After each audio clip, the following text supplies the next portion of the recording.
Hello students, आज के इस वीडियो में हम लोग कुछ मेंस लेवल तक के क्वेश्चन प्रैक्टिस करेंगे और आज का जो टॉपिक ऑफ डिस्कशन है वो है इलेक्ट्रोमैग्नेटिक इंडक्शन।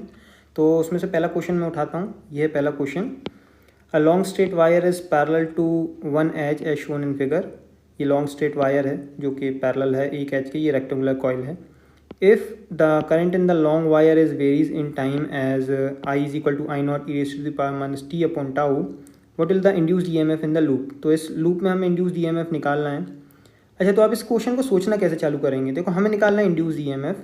तो इंड्यूस्ड ईएमएफ का फॉर्मूला हमें पता है, EMF is equal to minus d phi by d t. मतलब हमें rate of change of flux निकालना है, बेसिकली मैग्नीट्यूड निकालना है। तो हम इसका d phi by d t भी कैलकुलेट कर सकते हैं सिंपली। तो हमें मैग्नीट्यूड मिल जाएगा, मैग्नीट्यूड की बात करें तो।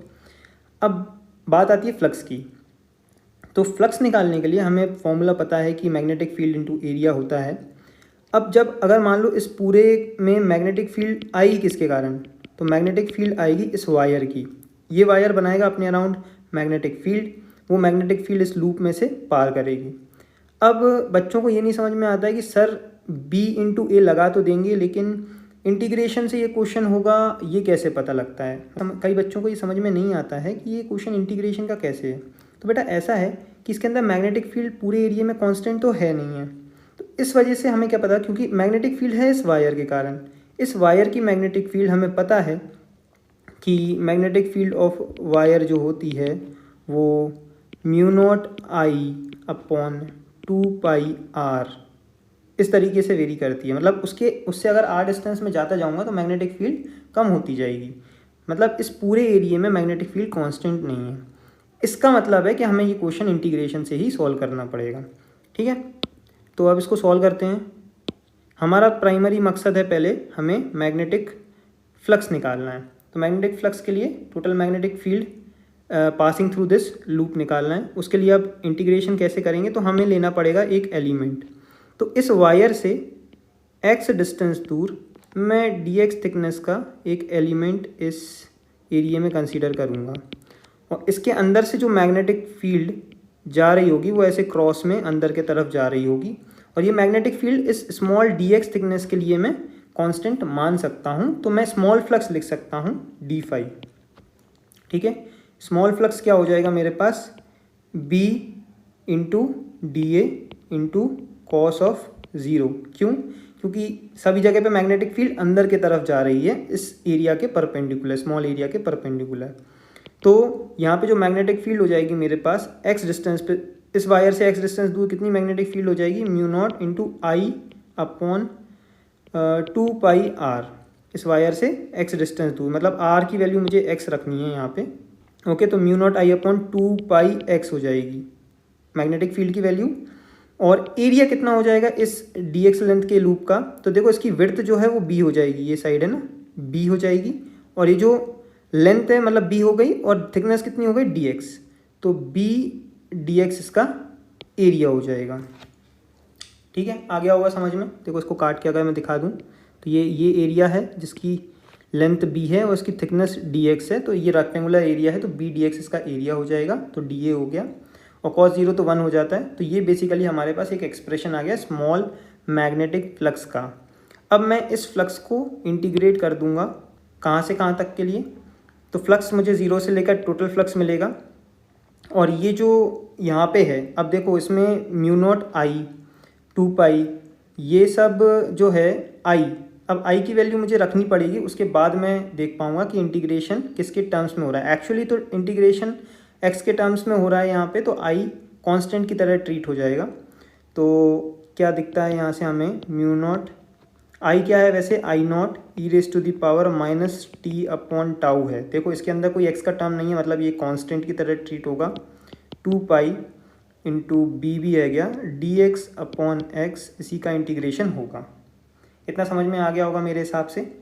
ठीक है, तो अब जब मैं इसको इंटीग्रेट करूँगा तो ये टर्म तो एज इट इज़ रह जाएंगे सब। तो mu naught I naught e raise to the power minus t upon tau upon two pi, इसका इंटीग्रेशन होगा ln x। ओके, और लिमिट्स कहाँ से कहाँ तक जाएंगी x की, तो लिमिट के लिए क्या होता है कि जो x वेरिएबल हमने माना है वो कहाँ से माना है, इधर से माना है। तो x का अब मुझे इंटीग्रेशन x में करना है इस एरिया के अंदर, इस एरिया के अंदर, है ना, मुझे x को यहाँ से यहाँ तक वेरी कराना है। देखो x की यहाँ से यहाँ तक की वैल्यू क्या होगी, d होगी, ठीक है। x को मैं अगर d से d प्लस a तक वेरी करा दूँ तो मेरा वो लूप का एरिया कवर हो जाएगा, रेक्टेंगुलर लूप का एरिया कवर हो जाएगा। तो मुझे यहाँ पे जो लोअर लिमिट है वो रखनी पड़ेगी d, और अपर लिमिट जो है वो जाएगी मेरी d प्लस a तक। इतना समझ में आना चाहिए, ठीक है। तो ये d से लेकर d प्लस a तक चला जाएगा, ठीक है। अब इसको सॉल्व कर लेंगे तो ये मेरे पास नेट फ्लक्स आ जाएगा mu naught I e raise to the power minus t upon tau upon 2 L N D plus A upon d. Upper limit minus lower limit करूँगा तो ये आ जाएगा। अब मुझे निकालना है ईएमएफ, तो ईएमएफ क्या होगा, d phi by d t magnitude wise, okay. तो इसको मैं जब डिफ्रेंशिएट करूँगा तो ये ऊपर वाले एक्सप्रेशन को मुझे डिफ्रेंशिएट करना है। तो इसको जब मैं डिफ्रेंशिएट करूँगा तो देखो कॉन्स्टेंट्स को मैं लिख लूँगा म्यू नॉट आई ये आई नॉट है यहाँ पे, ना, I naught upon 2 L N D plus A upon D, ये कांस्टेंट है। सिर्फ e raise to the power minus t ये वाला जो टर्म है ये वेरिएबल है अभी के लिए, क्योंकि टी के रिस्पेक्ट में डिफ्रेंशिएट कर रहा हूँ तो टी वाला टर्म वेरिएबल होगा, ठीक है। तो टी वाला टर्म अगर मैंने डिफ्रेंशिएट किया था, ई की पावर एक्स का डिफ्रेंशिएशन हो जाएगा ई की power minus t upon tau, और फिर न्यूमरेटर भी मतलब जो पावर है वो भी डिफ्रेंशिएट होगी तो -1 अपॉन टाउ और आ जाएगा, ठीक है। आई होप यहाँ पे सभी लोगों को इतना समझ में आ गया होगा, ओके। तो अब मैं इसको फाइनली जब मैं एक्सप्रेशन लिखूँगा तो मैं कलर चेंज कर लेता हूँ, तो मुझे मिलेगा mu naught upon 2 I naught e raise to the power minus t upon tau, और नीचे एक और टाउ मिला है और माइनस साइन में पुट कर देता हूँ, और L N bracket D plus ए अपॉन डी।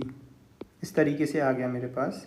अच्छा, इसमें जो I naught e raise to the power minus t upon tau है, क्या वो आई ही नहीं है ना?